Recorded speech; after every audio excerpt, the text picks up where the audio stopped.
Ladies and gentlemen, 2 straight wins at home for the Philadelphia Union, and it raises the question here today. Are the Philadelphia Union back? Well, we're going to answer that here today on PHLY Union Podcast. Welcome on in, everyone. Truly appreciate it. Of course, I am one of your hosts, JP Zapata, joined as always with the lovely Renee Washington. And Renee, the vibes are back at Subaru Park. That's funny because I'm literally tweeting that out right now. The vibes are high. Like, we're back. We're back. Hat tricks, back-to-back wins, back-to-back hat tricks, back-to-back exciting games. Only one goal allowed in the week. Only one goal allowed. Like, who are we? Wait a minute. Listen, JP, a lot has changed in the last week. As we'll get into all those details around the games themselves, the debut, the historic debut of Cavan Sullivan. Like, so much has happened since last Monday's show. But this is why we kept saying, like, we wanted to see more from this team. We didn't fully give up. I know we'll get into protesting, and there are some people that had given up. But this is how quickly things change in sports. Professional sports, so much happens so fast. And who would have thought last week when we talked about it, Nashville and the New England Revolution were the two teams that the Union had beat in the last 19 games. Every other game, a loss, a tie, didn't matter. The only two teams they had beaten were those two. And it took playing them again. And it's, of course, many bigger factors that were the reason they won. But here we are. And now I feel like this team, who knows? Anything's possible. That's right. Anything is possible. I love it. I love it, guys. Yeah, guys, seriously, shout out to you guys. Thank you so much for tuning on into the emergency episode that we had last Wednesday for the debut of Cavan Sullivan. As he came in on this, what's up? I said you were close. Cavan Sullivan. Renee and I, we have a bet here, so we're trying to work on my pronunciation of Cavan Sullivan. It's your Colombian, I'm convinced, is like blocking. Cavan Sullivan. I love it. But we're gonna get to know him very well over these next couple of years because we have him here for 4 years. So. Cavan Sullivan. We're going to find out a lot more. But seriously, thank you so much for everyone tuning on in. If you're tuning on in this episode, thank you as well. Make sure you guys are hitting that like button and subscribing. We are live every week here on PHLY Union talking about Philadelphia's soccer team. And, of course, every single week. And, of course, Nashville is ready for BJ Callahan to take the reins here for them. But let's dive into this match, Renee, because this was a lot of fun. It's a fun week here for the Philadelphia Union. But, yes, a 3-0 victory. Daniel Gazdag back in a hat trick. And no penalty kicks. No. All from the run of play there, ladies and gentlemen. That was the big one. Renee, as always, we got to start with the lineups here because this is very interesting. Obviously, we're getting bodies back. It's big, right? So a little bit of changes from Wednesday's lineup to Saturdays. The big ones were Quinn Sullivan in the start over Alejandro Bedoya. And the center back rotation, which I want to ask you about a little bit later, but Damian Lowe was in for Jakob Glesnes. A little bit of rotation going on early on here, Renee. But first off here, let's get into the attack here because this is what everybody wants to talk about, right? 3 goals after the 5-goal display on Wednesday here, and I want to talk about what you see in this attack over the past week, right? Because this is part of the reason why everyone feels that they are quote unquote back. So post Julian Carranza, Renee, that was the question mark. What would this attack look like? How would they adjust? And it feels like they honestly, like Tai Baribo has seamlessly kind of replaced Carranza. Like they look like a cohesive unit. Gazdag, Baribo, Ua. It's going to take some time getting used to saying those 3 names together like I did with Carranza in there. But like you have Ua, who we know is really good off the ball. That's something I will never kill him with. He's so good. He knows his positioning. And when he is using his pace to just dart at back lines, dart at center backs, stretch that back line, getting behind those center backs, as Jim was talking about in the press conference, and having Baribo and Gazdak kind of roaming under Ua. And that's that space between the central defensive midfielder and the center backs. That's where they are just killing both New England and Nashville. And we'll see how that will continue on. But that was really the big factor there. And you saw a lot of, like we talked about, all the goals were in play, right, in the run of play. And it was just the positioning and just the movement was so much better. What have you seen from this attack, though, Renee? Honestly, this attack has been the one area of the team that has been consistently getting better as the season goes on. the biggest difference has been the defensive side. And I think that's why you look at that game and the timing of the goals, like the third goal, for instance, Jim was talking about it post game. Andre Blake makes a huge save on one end. Daniel Gazdag comes out on the other and they score. They go up 3-0 versus giving up that goal and going and making it a 2-1 game. So I think it's the timing of how they're making big stops that the offense has been able to transition. And all of their goals this past week, all 8 of them were, it's run of play, it's transition goals, it's good movement, it's good runs. As you mentioned, Uwa, who's a great facilitator. And you know what? I would go as far to say that I think that this group is finally learning their roles. Like Mikel Uwa can score. Big. He's not a goal scorer. And I think for so long, it was put pressure on him because of the size of his contract and how much he's paid, that he was expected to be that number 1, 2, 3 type of a scorer. And that's not his role. If you look over the last week, the assists and even the passes he made that did not lead to a goal, he sees the field very well. That pass to Daniel Gazdag on the second goal is beautiful. It's composed. It's a good no-look pass, just a little cut pass in. You slip Daniel in. He's able to take an easy first touch to set himself up to finish. That's what you need from your attackers. And I think the 3 of them actually, in Tai Baribo, Daniel Gazdag, and Mikel Uwa, are working so well together with their movement. You have Tai Baribo, who he just goes. He's aggressive. He makes good final third runs. And I feel like that's actually bought some of that out of Daniel Gazdag. Like, yeah. I wonder how much things have opened up, that it's more free-flowing, it's more dynamic. This is something we talked about all the time with this offense. Just go. It's not reliant just on set pieces or just on flank services.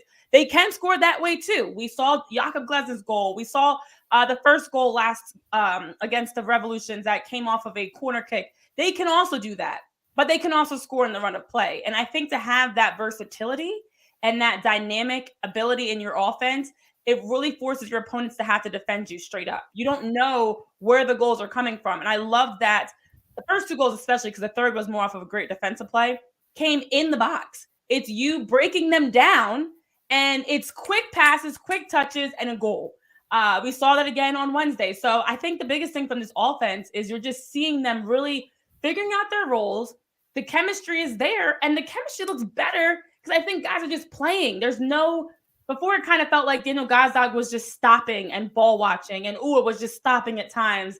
I think Tai Baribo's play is a little bit contagious.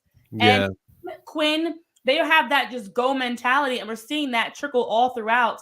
When's the last time we saw Daniel Gazdag, score like this? I mean, that's his 8th multi-goal game with the Union, which is the most in history. He does have now a pair of hat tricks. Let me see the total number of hat tricks for Daniel Gazdag is not something that's a big part of his. Oh, it's his 3rd hat trick. Excuse me, not second. It was his 3rd hat. It feels like it should be more, right? I know that's his 3rd career hat trick, but I think because of the last couple seasons, how he's been playing, it's been more penalty kick heavy, just because he hasn't been involved. But now we're seeing a different Daniel Gazdag, to be honest. Yeah, no, and I think a big part of it is too, like we were talking about now, it's just having that chemistry with Baribo and Uwa as that continues. And look, as much as I kill Uwa, like, yes, he does that one thing really good. And at this point, like, everyone needs to marry themselves to their roles, right? And like, we talk about Quinn all season long, and the reason why he's had such a successful season thus far, for the most part, is because he married himself into that role. Now, obviously, as of late and during the losing streak, Quinn's been relied upon to play a bunch of other positions because of injuries and call-ups, which kudos to him. But yes, he's so much better at that right shuttle midfielder. And you saw it again. Like, he was very productive here. He had a really great goal on Wednesday against New England that was just spectacular. But it's just marrying yourself to role and everyone just buying in. And it's not necessarily that, people weren't bought in, but obviously crap hit the fan. And that's really tough. And when you have, the squad constantly interchanging like it was over the past 2 months, like, this is good now. Like, you have some consistency. Renee, for 90 minutes, or I'm sorry, for let's just say 180 minutes, because I want to throw in Wednesdays there too. Like, they played physical and intense style soccer. And I always tell you that when they do those 2 things, it is so hard to beat the Union. They weren't doing that for the past 2 weeks, or for the past 2 months. I'm sorry. This week, they genuinely did that. So as we're asking the question, and everyone in the comment section can partake as well, are the Philadelphia Union back? I'm going to say yes, because of some of the things that we are seeing. The attack, they are cohesive with the big 3 up top. Now you interchange Baribo for Carranza. And it seems flawless right now. You bring up, listen, when you're in that type of rut that the Union were in, you need somebody, just somebody step up. Baribo stepped up from that Cincinnati match in Cincy, and it's been contagious, like you talked about, right? The midfield, Renee, they were compact. Nashville had such a tough time of getting through that midfield. El Brujo Martinez, listen, you and I go back and forth about El Brujo. You know I love El Brujo. He was big defensively, not only on Wednesday, but on especially Saturday. Because when you're playing Nashville, you know how tough it is because you have to contain Huni Mukhtar. That's not an easy assignment. And he's, honestly, guys, like, well, let's be honest. El Brujo is Huni's dad. Like, let's be honest. Like, every time Huni plays El Brujo Martinez, he struggles against him, right? And Damian Lowe was the perfect one to put in. I think you and I, we were talking about the Nashville Philly match at the end of the regular season last year. And that was Damian Lowe's best performance of all season long. And he had another solid performance here again in this one. The back line looks solid too, but it's all super contagious. And Andre Blake, obviously, you know, it's funny, Renee. People talked about El Brujo has been essential in turning things around. He returns, and we start winning again. It's not just him, Ivan, and that's the thing. This Union team, it's a collective bunch. It's not the Miamis, you know. It's not the RSLs. It's not one single dude. It's a whole unit. That's why we did struggle a little bit. But El Brujo and Andre coming back was really big. But I know Jim was talking about Andre Blake as the LeBron James of this team, and I could not agree more. I just feel like when you look consistently at the history and the success of this team, it is Andre Blake. And it is no surprise. Andre returns back. You give up 1 goal in the 2 games. How many times this season have we seen the Union giving up 2 goals in the span of 5, 6, 7 minutes? 2 goals late in the game. I still can't get over. You lose 4-2. You lose 3-2, where you're literally giving up 2 goals in the last 10 minutes of the game. Andre Blake saves. I know the crossbar helped him out on the 1.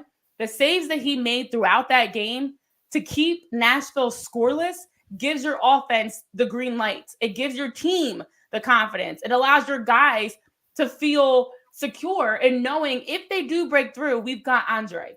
Versus sometimes when you are under attack, you're cringing, you're nervous. Andre Blake, there is no replacement for him. And no disrespect to, you know, Andrew Rick and Oliver Zemla. They're just not Andre Blake. And nobody is. Nobody has Andre Blake in net. And you just see not only the saves he makes, but something we had talked about, his leadership. And defensively, this team has looked so much more organized. Yes, they still gave up shots. Nashville had good chances. New England had good chances. But the difference was they were more predictable chances. They were chances that, you know, you don't mind giving up shots if it's in an angle or position that your keeper can read it, make the save. What you don't want is to have point blank shots and these shots where they're in the middle of the field, for instance, with any pocket to pick out.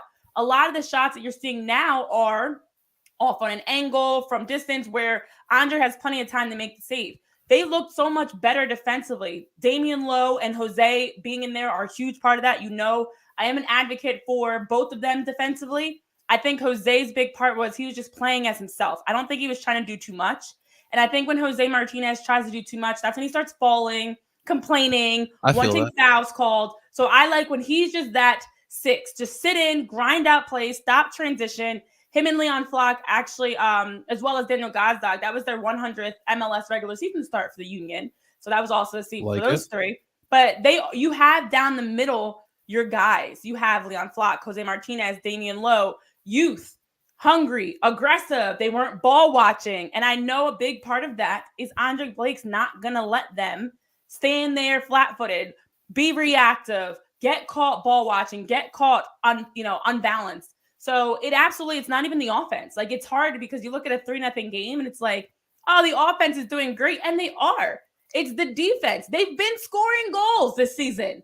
They've rarely been held to less than like 2 goals in a game, but they've been giving up 3 and 4 goals. So the biggest difference was their defense finally looked more like what we expect from the Union defensively. Organized, aggressive, anticipating, playing with a pulse, on the same page. And that's even without a Nate Harriel, a Jack McGlynn. This group looked way more organized and more like a team versus before when they just looked defeated and the body language was off. So shout out the return of Andre Blake. Honestly, single-handedly may have salvaged this season. It's so funny because we talked about before, the defense gets back to playing the way we know it can, and everything else will follow suit.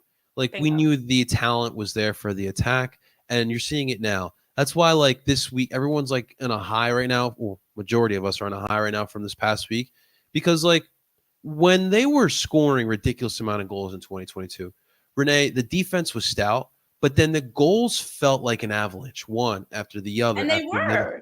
And then this past week, it felt just like that, one after the other. Could they have scored more goals on Saturday? Yeah, but you're definitely going to take a hat trick and a 3-0 victory, a clean sheet over Nashville, who are waiting for BJ Callahan to come into play here. But no, you brought up Andre Blake, and that's so big right there because like I feel like no one was talking about the Saves because like they feel like that's textbook Andre Blake. That's easy. That's simple for him. But as simple as that is, that's what makes Andre so great because he makes the littlest things what you think may be the littlest things so hard for others. Honestly, Renee, like on just Saturday alone, like I feel like Rick or Zemla would have allowed one, maybe two of those goals pass, and we could be talking about a different match. And Jim alluded to in the press conference too. After the 2 thing, Andre made a huge save that could have been 2-1, and we could have been talking about a different match. But instead, Andre makes the save and then go the other way. Brent Coleman coughs off the ball and Gazdag scores his hat trick. Like that's a small moment that was in the grand scheme of things was a big moment, right? And so things are just slowly falling into place here. And John Peace brings it up about Charlotte coming up here as after this All-Star break will be in Leagues Cup. Renee, I don't know. As much as I don't care for this tournament, I think this tournament is just a cash grab for both leagues. Like I could see them going on a little bit of a run and using that momentum back into play in the MLS and go on another run there. So we'll see how this Leagues Cup go, but this Leagues Cup may be what the Union need right now. I was going to say, I actually think it's now right on time. Originally, I wasn't a big fan of the Leagues Cup. I agree with you, and I just feel like there's so much extra soccer that they're playing. But I think now it's actually right on time because, to your point, this team over the last 19 games, you have 2 wins in that stretch. This team has struggled and really been beat down. It's been guys overextended, heavy minutes, a lot of injuries, a lot of wear and tear, and also just frustrating losses. These aren't 1-0, 0. Well, they did have some ties, of course, but these are games that you should be winning. You're up a goal, up 2 goals, tied up. These are games that should be wins that you're dropping. And to your point, not only were you dropping them, we saw teams being able to capitalize. After giving up a goal, the Union have been hanging their head, body language changes, getting defeated, giving up another goal. Versus on Wednesday, you give up a goal to New England and you come right back and you score moments later. That's the difference of Andre Blake. That's the difference of having your veterans, even Jose Martinez. Those guys understand you're going to give up goals. It's going to happen. But what cannot happen is that goal snowballs and now you're giving up 2-3 goals and the game goes from being 0-0 to 2-0 or whatever the case may be. So I do think this is right on time because not only did the Union have a chance to get healthy, and I know we'll talk about it after this quick break, this is also a chance. You brought in some new bodies. They made some roster acquisitions over the last week. We'll get into some of that too, but this is a great time to continue to work through things, cool things off a little bit because it's been a very heated stretch of the season. Cool things off, allow them to play some meaningful games that don't impact their MLS standings at all. That's right. And how do we cool off, Renee? Well, of course, with our friends with Coors Light, ladies and gentlemen. We're talking about chilling out, right? Chill out. All right. 2 straight wins. Chill out. Crack one open, a Coors Light, as this is my last show for 2 weeks here as I'm going down to Columbia getting married. The one thing I'm going to miss, though, is my Coors Light down in Columbia because unfortunately we do not have that down there. But hey, you guys have it up here. And while I'm down there, you guys can enjoy some Coors Light. Guys, we have obviously All-Star break, but then after that, we have Leagues Cup. So we're going to have plenty of soccer to watch, to talk about, but nothing better of enjoying soccer than with a nice cold Coors Light. because when the mountains turn blue, ladies and gentlemen, they are as cold as the Rockies. Coors Light is cold lagered, cold filtered, and cold packaged for that smooth finish. When you embrace that chill mindset like we all of us should be right now with the Philadelphia Union, well, it's a good time to choose chill and crack open that Coors Light, ladies and gents. Coors Light is mountain cold refreshment, crisp and refreshing as the Colorado Rockies. And you know what the best part about Coors Light today is? We can obviously go to the beer store or the liquor store to pick up our 6-pack of Coors Light. But right now, if you go to CoorsLight.com/PHLY soccer, you can get delivered using Instacart. Again, that's CoorsLight.com/PHLY soccer. Get it delivered right to your doorstep. You don't have to go outside the house. You can enjoy it right at home. Celebrate responsibly. Coors Brewing Company, Golden, Colorado. Thank you, Coors Light. Ugh, the Colorado Rockies. But something that's not yuck, that's the refreshing drinks over at Rite Aid, because Rite Aid provides you with opportunities to get some refreshing drinks to keep you hydrated, especially during this time of year. It's hot outside. We want to make sure that we're doing all that we need to do to stay hydrated, guys. I personally have gone and stocked up on my drinks from places like Rite Aid. Rite Aid has their refreshing products that are better options for you and exclusively at Rite Aid. The coconut water, check, got mine. Thank you, Rite Aid. Coconut water boasts a power-packed array of essential nutrients. It's fat-free, it's gluten-free, non-GMO, and less than 1% sugar. They also have purified spring electrolyte distilled and alkaline bottled water. Some of those are flavored as well. Drinking water doesn't have to be tasteless. You can get some nice flavored drinks. Their flavored waters provide you with all the hydration that you need and some good sweet flavors as well. Then they also have, if you want some flavor that's not H2O, single-serve iced tea, juices, and lemonades. They're sweetened with real sugar, no preservatives, and they've got other juices like their delicious cold-pressed juices, crafted straight from 100% fruits and vegetables. They're organic, they're non-GMO, they've got no added sugars, preservatives, or artificial flavors, and you get some yummy cold-pressed juices. I used to do an internship with a cold-pressed juice company. Fun fact. It's hard to get some great, authentic cold-pressed juices. Rite Aid has them for you. So when you are enjoying all the excitement around the Philadelphia Union, maybe you're like JP and you're going to a wedding, your own wedding, to get married. Shout out to JP. You want to make sure that you're staying hydrated so you can enjoy these moments in the summer. So get refreshment even delivered. Right now in your home, you can shop online at riteaid.com/shop for same-day delivery or buy online. Pick them up in store if you want to, and check out their refreshing products over with our friends over at Rite Aid. Shouts to Rite Aid. Love it. Shout out to you. Thank you. I appreciate that shout as well. JP is going to come back next week, guys, on the show as a husband. Well, not next week. Yes, next week. 2 weeks. Well, 2 weeks. Yeah. Then I got a honeymoon, and then I'll get I'll get a ring before the Union. So there you go. I'm sorry, I had to guys. At this rate, my niece or nephew might get a ring before the Union. Just kidding. Just kidding. Because they're 6 and 2. So that was a bad joke. It's all good. Right? We love you, Union, but please, we want a ring for the Union too, eventually, soon rather later. Yes. Can we talk about the guy who wore number 9 on Saturday? Tell us. Go ahead. I was gonna say, let's get into it. I mean, listen, I was looking forward to the debut of Sam Adeniran because I think he fits this club perfectly. And now Renee, he didn't score a goal and it was like 10, 15 minutes he was out there in the match, but he looked good. I mean, he looked perfect for exactly what you need. And they were talking about him before. Jim was talking about him before in the presser on Friday.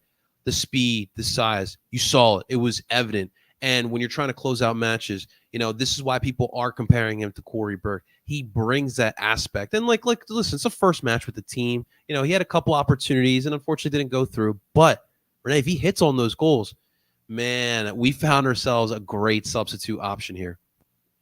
Yeah, honestly, it's extremely exciting. I know the Union made a couple acquisitions because they also signed Frankie Westfield to a short-term agreement. Frankie. Yeah, I forgot about Frankie too, but they brought him in as just more of a Union too. He's a defender, but to be able to bring in somebody like Adeniran, another name I got to learn. I was practicing this weekend. Me too. But Sam Adeniran, signing him, you get in exchange with St. Louis. He's in exchange for $150,000 in GAM. You bring him in for a solid deal. And you now also bring in, more importantly, a guy that provides you with depth in the attack. And I was a little bit irritated because everyone's like, oh, he only has 1 foot.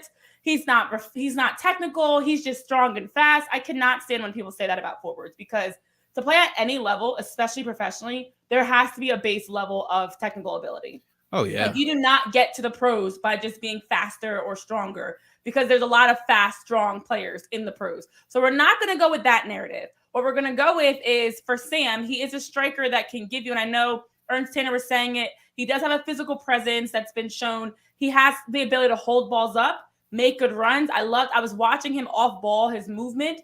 It was very nice to see him calling for the ball, active. And this is a guy that had just been signed days before. So you just joined a team, and this is how you start to be that hungry and assertive and come right out. There was no nerves. There was no like, I don't know these guys. No, it's soccer. At the end of the day, go out and do what you do best. And I really enjoyed seeing him. He's 25 years old, right at that age that we've talked about, JP, 25. And he comes in as someone, he scored 10 goals in 35 appearances, had 15 starts. In 2021, he was an MLS Next Pro guy. He's worked his way through the pipeline, and he's been progressing and getting better. So I think he's a great addition for what they need, because you don't need him to come in and score 20 goals. You need someone that's going to come in, and whether it's off the bench or if he works to be a starter, whatever it may be in the future, that's going to add aggression, dynamic movement, creativity, and most importantly, be hungry to score goals. And I love that in those 15 minutes, he generated a couple of shots. He was all around the box. He was looking for the ball. He was moving well. That's what you want to see from an attacker. So I think he's going to be a great fit. I think they'll do a good job working him in with this offensive chemistry that the Union are building, and be able to really get him hopefully enjoying playing soccer, getting challenged to continue to get better, but also getting meaningful minutes to help them win games. Great move for the Union.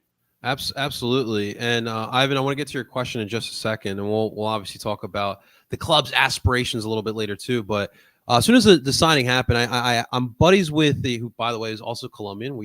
We're always still well connected. So the Spanish play-by-play broadcaster for St. Louis, Santiago Beltran, shouts to him. We'll definitely have him on if we ever play St. Louis.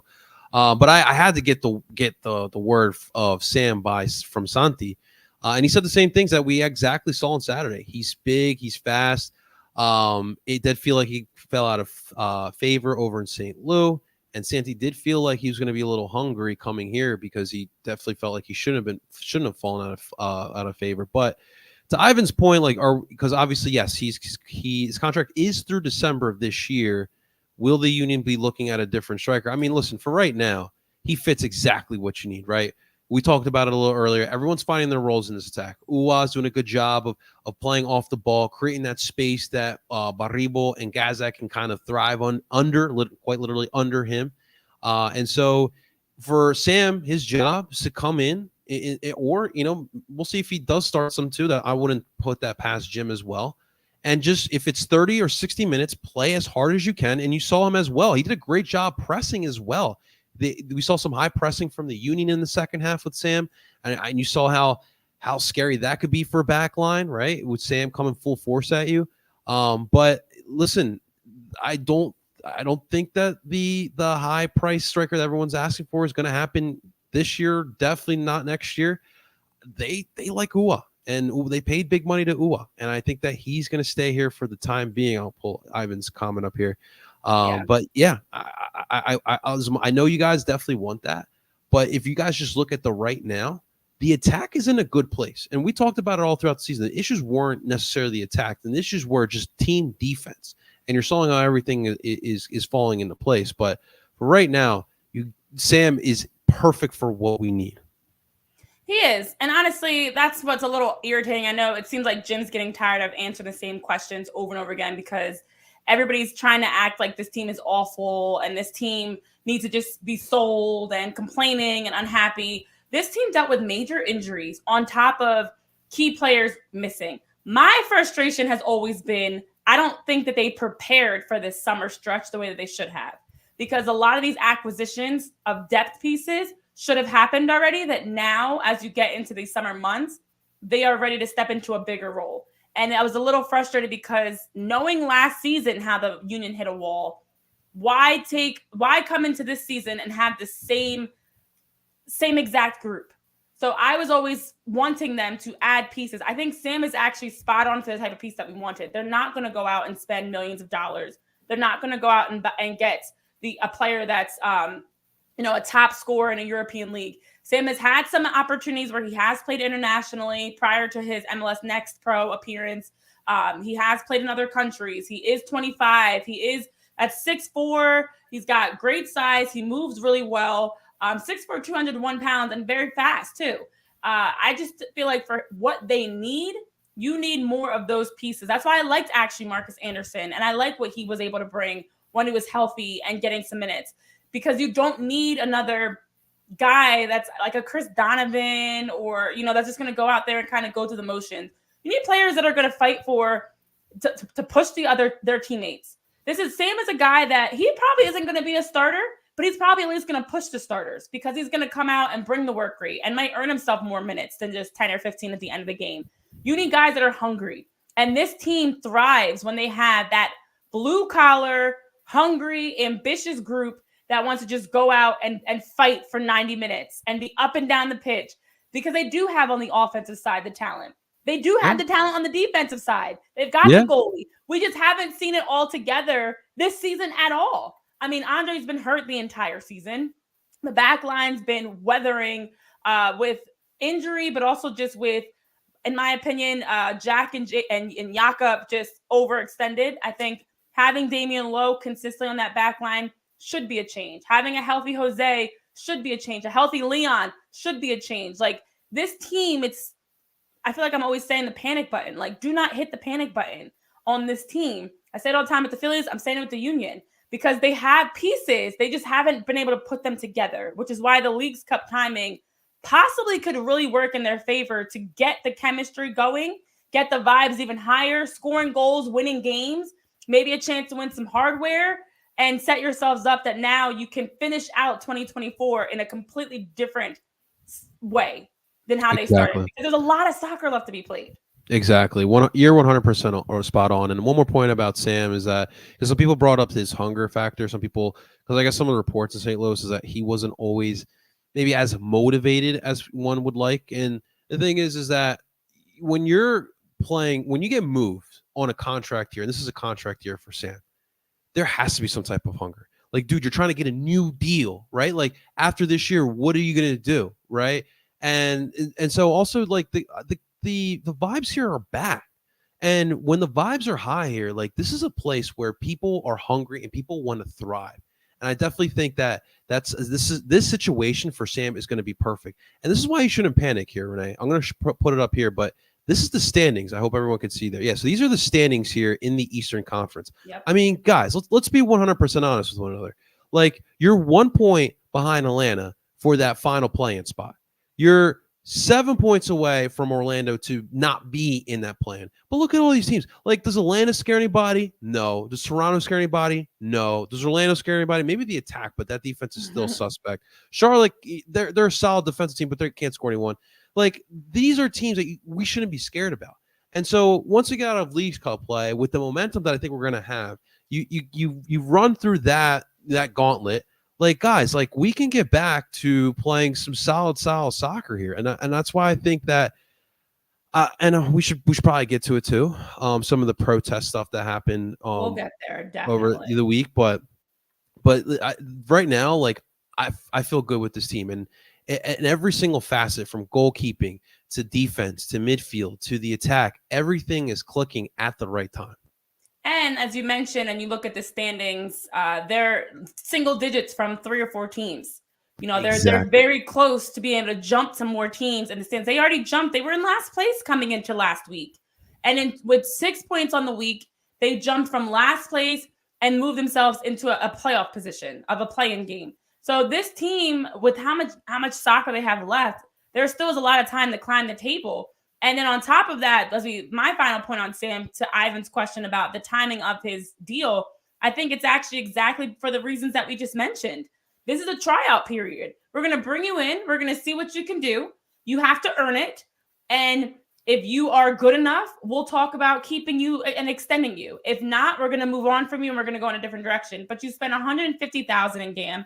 There's up to $300,000 that St. Louis can receive depending on incentives. And now you have a guy that can come into an environment with a club that has a fan base that really embraces you, that has a great clubhouse in terms of team chemistry and overall morale. You've got a lot of veterans you can learn from, and you have a lot of guys that really are down to earth and that are going to embrace you. So this could be, for a lot of players, they need a better environment. I think Philly sports has always been a better environment for guys to come in and be able to take steps in their career because of the passion and the excitement. So it's a prove it deal for Sam. And so far, in 15 minutes, a solid start in his debut. Real quick, also too, Renee, like if he does what he needs to do, Renee, like we've done some solid things for attacking players. Carranza just got sold to Netherlands. You know, Corey Burke got his most expensive deal of his career. Paxton Aronson gets an opportunity over in Bundesliga. So if you do what you need to do, dude, we'll put you in a solid spot that you want to be in, and you're still pretty young. So if he comes in with the right mindset, sky's the limit for Sam. And how many guys like Julian Carranza, like Daniel Gazdag, like Corey Burke, Kasper Shabilko, came to Philly and had a resurgence in their career, came to Philly and the numbers, the goals, Julian Carranza is a great example. So many Miami people were saying, like our own friend Alex, that he always had potential. It just wasn't clicking with Miami. Comes into the Union and now became that goal scoring threat. They know how to invest in guys for the future and invest on deals that are not that expensive, but allow you to plan for the future without overspending. But you know what, guys? Let's talk about investments, because with our friends over at TrueMark Financial Credit Union, you too can invest in your future without having to worry about breaking the bank and knowing that your investments are going to pay off, because TrueMark Financial Credit Union has tons of benefits, from their mobile app to all of their better rates and things that they provide, in addition to a debit card that earns you rewards points. We love the fact that you can select credit instead of debit at checkout and earn CU rewards points, which means as you are buying, you're earning points back. And as those points add up, you're able to then redeem them for cash, travel, or retail gift cards, merchandise, whatever you want to redeem them for. Amazing. They also allow you to be able to monitor your credit scores. And I always say this, I actively monitor all my credit scores. Try to steal my money if you can, because first of all, haha, joke's on you. Not a lot in there. Just kidding. But more importantly, I'm going to catch you. And with TrueMark Financial, they have the ability for you to be able to monitor your credit scores with Savvy Money. They're a program that allows you to regularly check your credit score, be sure to keep up to date on any errors, financial awareness, protects you against identity theft by monitoring for unauthorized activities, and also just allows you to build financial stability by improving your credit habits and helping you to maintain a healthy score. I found an issue on my credit score of an account that was listed as open with a balance that was all incorrect. You need to monitor your credit scores. Even in 2024, sometimes there's an error, there's a mistake. With TrueMark Financial, you don't have to worry about those mistakes slipping through the cracks. They're going to provide you all the tools you need right at your fingertips to manage your finances much better. TrueMark Financial is federally insured by the NCUA and is an equal opportunity lender. And for more information, go visit truemark.com/PHLY to get started today, saving better, managing your finances, and making sure you can take advantage of all their benefits, such as their debit card that earns you rewards points. Over with our friends at truemark.com/PHLY. Absolutely. As Renee is teaching or telling you how you can manage your money, well, let's try to make a buck or two here. And with our friends over at the BetParx Sportsbook app, they are looking to put some money in your pockets. BetParx has your seat at the table with a live dealer for all your favorite classic casino games right on your phone. And right now, you don't have to go to the casino. You can enjoy it right on your handy dandy smartphone, guys. Play Baccarat, live roulette, and live blackjack with a live dealer, plus play hundreds of exciting online slots. I am proud to exclusively recommend BetParx.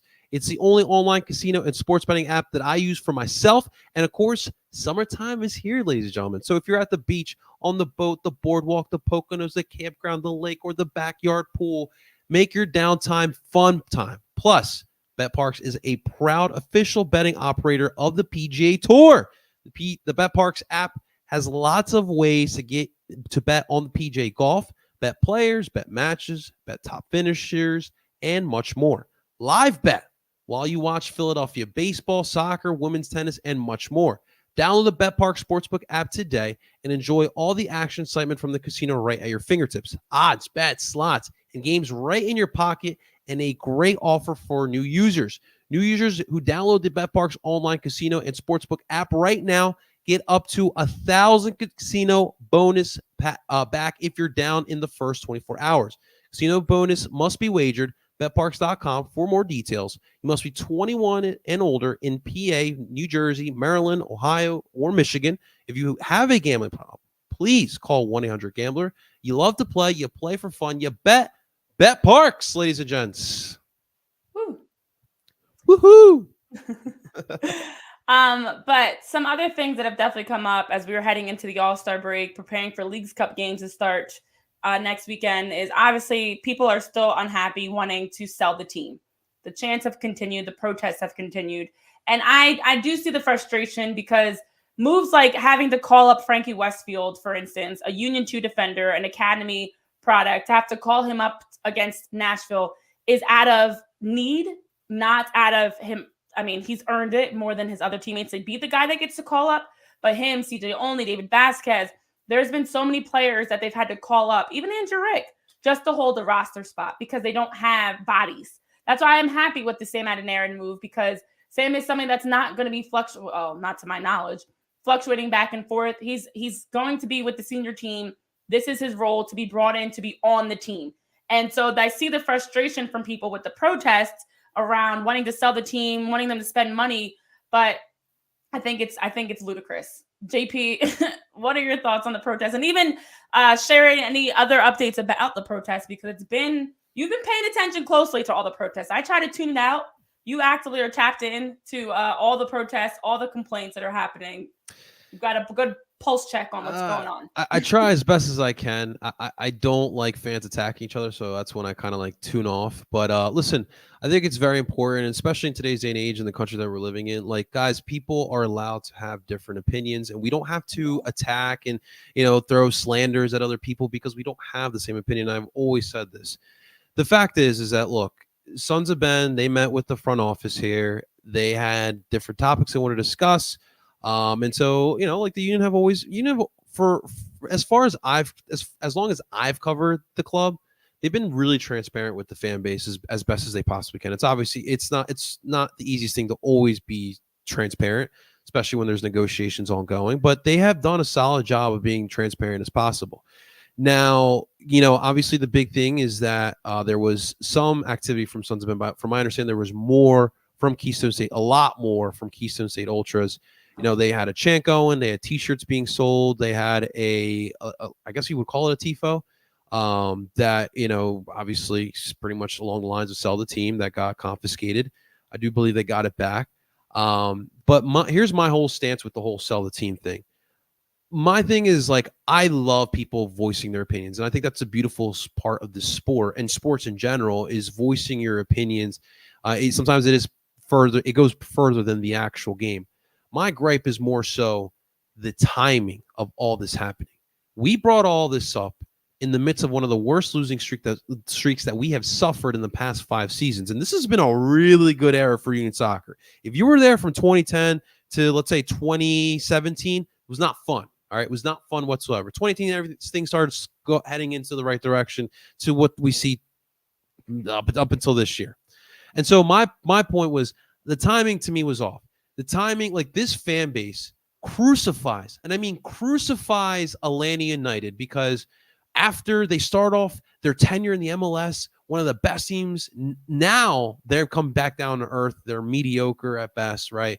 And we've killed them because they act like the spoiled brat. To be honest with you, starting a sell team protest in the midst of one of the worst losing streaks in one of the best eras of Union Soccer came off a little bit like Atlanta United. And that was my only thing. Obviously, I agree with certain things. Like, yes, it is really frustrating that we are not in the championship window that we have, we're not buying that difference maker player.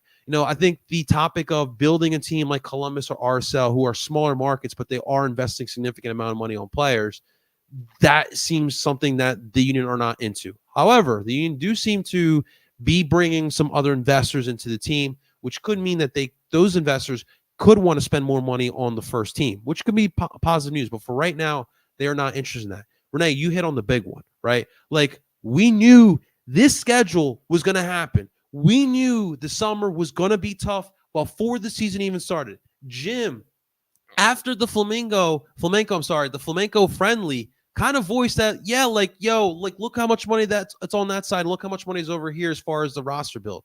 Like, there's been different signs. That aspect, yes, I do believe. And in general, if the beautiful part about living in this country, the beautiful part about enjoying the sport is that we do have our voice. We can voice our opinions out there. And I really love that the fans took that medium and they voiced their opinions. But I just think the timing of this, guys, like, yes, we do look like Atlanta United fans. Unfortunately, that's just the fact of the matter. But I do understand the frustrations. And if there is a big gripe out there, 100% they should be able to voice their opinion. So I think that selling the team is just extremely excessive. You don't have to be happy with the results. That's extreme. Selling the team is ridiculous. I mean, we just saw Josh Harris, Magic Johnson, various owners buy the Washington Commanders. I was just double checking the timeline. It took a little less than a year. It was a $6.05 billion investment that Harris and his company put into the Washington Commanders. But the actual process of selling the team required the whole NFL to have, I think everybody from the league, has to agree upon it in terms of an investment person from each team, a representative. It's not a quick thing to do. It's messy. And Washington is an example of a team. Obviously, we know they were dragged through the tabloids for several issues around, harassment and assaults and the mistreatment of female colleagues and how they were dealing with all types of things. It took years for them to finally even agree to begin the process to sell the team. And it also took scandal after scandal after scandal. Losing, a winless, because they didn't even lose all the games, a winless streak of 18 games, only winning once, and having 10 straight games winless is not enough to sell a team. So the reason I bring up Washington, I know it's super excessive because theirs was extremely bad, and it's been a dumpster fire there for everything from FedEx Field to front office. That is what it took to sell the team. The Union are not in a position with one bad season, one bad half season to sell the team because fans are not happy. Detroit Pistons, they had fans claiming, sell the team, sell the team, sell the team. The Detroit Pistons were the worst team in the NBA for multiple years in a row. Multiple, even with Cade Cunningham coming in as a first pick. They still were the bottom of the NBA. It takes time to sell a team. So to act like we're so upset, just sell it. To do what? And then I know in the NWSL, the Seattle Reign, who were the OL Reign and switched back to Seattle Reign, their coach was complaining because she was mentioning for Laura Harvey, who's one of the vets in the league, it took them months to even, once the change happened, it took them months to even be able to use and allocate any of those funds to help build the team. Selling a team is messy. Once you actually make the investment, you then have to actually have time before that money that's being invested into the team translates into acquiring players, making trades. It's not an instant quick fix. If you really want to sell the Union, you're looking at about a year and some change at the least of it taking time to regroup, rebuild, reallocate funds. It's not a simple thing. What needs to happen is they need to maybe change some of the personnel. If that's the direction you want to go, bring in some new voices in the front office, bring in some new people. That's fine. I'm all for, when a team, because you see it across sports, hire the GM, fire the GM, fire this person. Like, if you want to call for people's jobs, which is also excessive, that would make sense to me to say they need new front office personnel. But to sell the team, you really don't understand sports because it's not a quick fix. It's worse than any buying process. Go buy a house. You'll do that fast and you'll buy a team. So it's just ridiculous to have people not only claiming to sell the team, but then wanting to have meetings. Like, that actually does not sit well with me. Who do you think you are? Respectfully, of like, I'm not happy. I want to sit down with you. And it's, as a fan base, they're so passionate and so supportive. And yes, they helped get this club off the ground, which was a beautiful thing. And we appreciate Keystone Group and Sons of Ben and everybody that's a fan. But know your lane. That's not your role. You're not paid or hired to do that. It's not my job to be like, I'm not happy. I demand for Jim and Ernst and everybody else to sit down and talk with me. No. Good luck doing that. And tell me a team in any sport where you can do that. The fact that even are entertaining these conversations should be enough to pacify, like, calm down. Go talk to the Lakers. Go talk to Jeannie. Go talk to Magic. Go talk to Josh Harris and demand to have a sit-down conversation about a team. Like, what is this? This is not, it's giving me like youth sports, like little league parents that are like losing their minds. Like, calm it down. The team did stink for a stretch. Winless stretch. We all hated it. It does not mean go blow everything up and sell the team. Like, this is just, I tried not to entertain it, but the more I hear it, the more I'm like, y'all really do not understand sports. That is not even something that makes sense for a team that was just in the MLS Cup in 2022, had a playoff run last season, had a winless stretch this season, say, go sell the team. No, just go fix the personnel, hire some new people, hire some more diversity, hire some new voices, hire some different backgrounds, bring in some new players. Like, that's what you should be chanting. Make a trade, buy somebody, like, chant that. But to say sell the team is like, it's almost like laughable to me. And I appreciate all the fans because I love the passion, but like, you got to draw the line somewhere. Be the fan, just support the team and let the decision makers make decisions. And you don't have to like it, like you said, because I don't like every decision that the union make, but that's not my job. I don't get paid. They're not writing my checks. I'm not going to sit up and be that, like, this is my last point, and I'm done my rant. As a fan, your life does not change, believe it or not, depending on what's happening with your teams. So do my lights stay on? Does my refrigerator stay stocked? Does my car keep gas in it because of the union winning or losing? No. So, like, we have to draw the line somewhere. It's okay to be upset because I hate losing and I hate when my team is losing, but it's not so okay to go try to do everybody's jobs for them when at the end of the day, let the fans be fans, the players play, the coaches coach, and the front office deal with the front office. Like, let's not, this is not everybody's involved participation trophy style. We all get a voice because we should not all get a voice. That's it. That's all I got to say. No, I mean, listen, it is I mean, like, and I haven't said in the comments section too, like, it is excessive to say sell the team. And that's why I brought up, like, the timing is just bad because, like, we're chanting these after one of the worst stretches of the season in one of its best eras of its history. And so it does, you know, it's a little much. It's a little bit much. But, you know, you brought up, like, you know, the team meeting with fans, and like, that goes to show what this club is. Like, and I've sat in those meetings. It's been a long time ago since I sat in one of those, but I sat in one of those meetings, and like, they genuinely want to hear what the fans have to say. And that shows what the team, like, not every club in the MLS does that, guys. Not every I don't know any clubs in any sport that are doing that. I was going to say, like, give no me one an NFL team, an NBA team, even a women's team. I don't know any sport, any team that is actually, and that's why I'm like, this doesn't make sense. I don't know. I'm sorry, my rant is starting again. I don't know any other ownership group.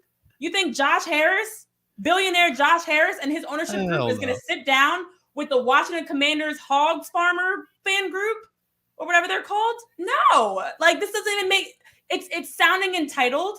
It's sounding bratty almost, of like, you need to sit down with me. Go try telling another team's investment group and front office and the billionaires that own the team, you have to sit down with me because I'm not happy.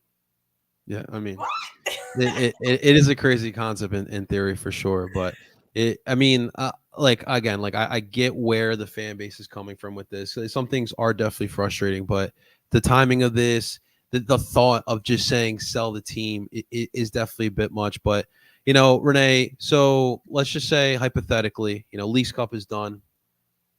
Union win 3 straight after Leagues Cup. Where's this fan base at now? Like, are we still chanting sell the team? No, they'll be fine. They'll be fine. And again, like, I do get it. Like, when I saw, and if you guys want it's on Sons of Ben's Twitter, they have, like, the surveys that they did and the questions that they asked. And, like, the one that generally did piss me off is, like, you and I, Renee, we've never clamored for the Union to go buy a Messi. You know, realistic, like, a Chico Rango is something so feasible. Like, that's something that we can do. Someone who's just under 10 mil, like, something along those lines is something that we have definitely wanted here. And that's just one thing that I will definitely question the front office. So why is that not in the business model? like they say, like they have this business model, right? We develop from within. We're going to find players that fit what we're trying to do and the philosophies on it, and that's fantastic and that's great. Do you think Gareth Bale fit into what LAFC was doing at the moment? No. LAFC saw a player who obviously is a big name, but when you look at Gareth Bale's career, this man steps up significantly only in big matches like Champions League finals. And so, like, sometimes you do need to steer away from different things.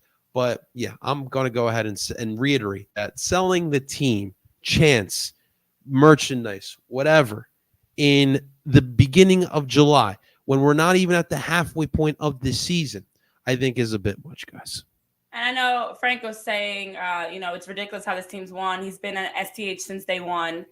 Listen, it was bad at some point. You can't say that and now. I agree. Like, I don't agree with every decision that's being made, but I don't agree with every decision being made in our country. I don't agree with every decision made at sometimes my own job. I don't agree with every decision made at the grocery store. Like, it's just like there's going to be something you don't like sometimes. But this team, if you look at the history of the Philadelphia Union, of where they started to where they are now, those early years, I know you and I last week actually took time to peel back the layers and talk about like the 2015 team and the Jim Curtin era and the various coaches and how and even Shannon Williams was on our show saying there was a time when he was on this team not too long ago that they didn't have, forget homegrowns, they had to figure out their own travel, their own food. They didn't have any of that. Like, when you look at the success of this club as a fan, you're only thinking wins and losses. But I'm telling you, as a person that's played professional sports, the success of this club is just as important behind the scenes. Being able to have charter flights, being able to you don't have to worry about paying for meals. You actually stay in nice hotels. You have practice facilities. You have resources. You have even little things like Cavan Sullivan has an autographed kit that's being like auctioned off. Those are the little things of being a pro, being a true pro.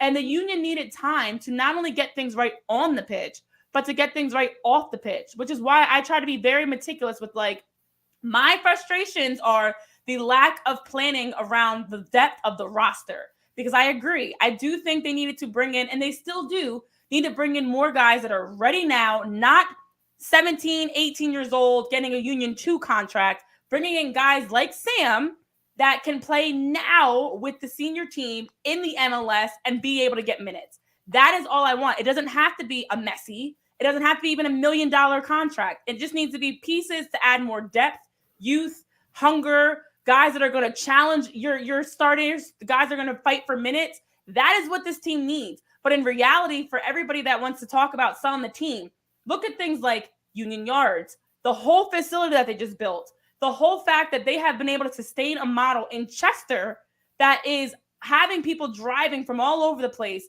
to sell out Subaru Park, to have large crowds. This team is winning in ways that are big, that are not results. So that's why, like, it's hard when you say the frustrations of the results are not the same off the pitch. This team actually does a lot for their fans. They have a lot of fan nights and autographs and meet and greets. And how many times do you get to meet with a Sebastian Letou and different guys? Like, they are doing a good job bridging the gap. So while it might be frustrating in their lack of bigger acquisitions for the roster, to be honest, where they started to now, there's a lot of major strides that this club has taken. And it's not just about the wins. They've had a lot of great things. They've invested in the homegrown product. Other teams are literally trying to emulate the Philadelphia Union's homegrown pipeline. Yeah, and to people like Franco, like, listen, guys, I get we're frustrated, and I don't like necessarily how their perspective on the youth academy completely is, because Agreed. There's flaws. Yeah, like, the thing is that I think it's extremely important, and because you have that youth academy, you're able to get players like Gazdag, you're able to get players like and Carranza before that as well. You're able to buy those players from selling off players like Brendan Aronson, Mark McKenzie. True. But yes, like, I still think, regardless, the youth academy needs to still be a pillar for this club. It needs to be a foundation, but it can't be everything. Like, if you feel, just for an example, if you feel David Vasquez is 3 years away at most, okay, fine. Go find a player for right now in the meantime. And you know what, too? David Vasquez can push that other player in front of him. It's competition. It's something Jim is always alluding to. So like this conversation is extremely interesting, but like we can all agree that there's more that could be done from the U. But like, time and place for everything else. And like, I want to be very clear. I am not happy with how the Union are playing. I am not happy with the results. I am not happy with them even being a team that had to beat up on New England and Nashville just to be relevant again. But I don't think it's excessive on the other side of sell the team. To your point about the homegrown products that they're built in the academy program, this is something that is actually trailblazing for soccer, because you see it in European leagues. You see where they have, Manchester City, Manchester United, Barcelona, they have the youth teams that allows them to have a pipeline. You see it in Major League Baseball, but you don't see that in other sports. Basketball doesn't have that. It's the G League. You don't see that in football. It's like guys going in the Canadian Football League or Arena Football and hoping they can make a move.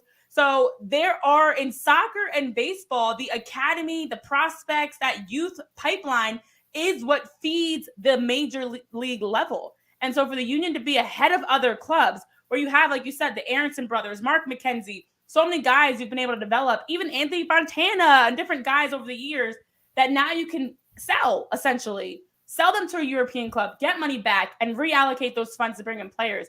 It's not ideal because the issue is they're putting all their eggs in that basket. And we both agree they need to have a better process of, yes, you utilize the homegrowns, but yes, also bring in guys, a Julian Carranza, Daniel Gazdag, Damian Lowe, bring in other guys that can help this team win games. So I agree with what you guys are saying in the frustrations. Franco, Ivan, everybody that's tuned in, people that are watching us back later, because I know you're probably like, get this woman off of here. The team is not in a great place. They're not. There's still a lot of work to be done. But ultimately, my last thing is like, take a step back. If you want to talk about the history of this team, let's really talk about the history of this team. Let's not just talk about it in the sense of like, it wasn't always great. No, but there's a lot of changes that have absolutely been made, down to the broadcast and the coverage of it and the support around it for fans and the opportunities. There's so much that has changed for this club. And so we need to just kind of like not take one's problem. The issue is the results. Don't let that snowball into like sell the team and start over, because starting over is no guarantee. It's messy, and it actually might make things worse, to be honest. So the Union got 2 great wins. Let's enjoy those 2 great wins. Enjoy the All-Star break. Enjoy what Leagues Cup will bring, and go from there. That's right. That's right. And this conversation was so good. I forgot to thank all of our diehards and thank everyone for tuning on in. Make sure you guys hit that like button and subscribe. Before we sign off real quick, guys, wanted to we have obviously All-Star break. And so real quick, some important dates here. Obviously yesterday, we just missed it. Renee, you missed a great concert. We had DJ Marshmello with the Pink Pantress. Huh? How about that? Get people going? Nothing like a good marshmallow to get you going. And Pink Panther? Pink Pantress. I know who they are. They're very good. I'm just kidding. I have no idea who the Pink Pantress I've heard of DJ Marshmello. Yeah, me too. They've been in Philly before. I've heard of the Pink Panthers because the name is interesting to me. It is interesting. DJ Marshmello's got a couple Spanish songs too. He likes the Hispanic artists too. I like that. So tomorrow we have the MLS Next All-Star game. So actually Cavan will be in that game with the MLS Next All-Stars. And alongside will be the All-Star Skills Challenge, which honestly is pretty entertaining. So if I find a TV, I might catch it in Colombia. And then on Wednesday's the big one, Liga MX All-Stars versus the MLS All-Stars in Lower.com Field. I love this format, Renee. Like, yeah, it's cool seeing like Chelsea and Arsenal come in here, but they're always killing us.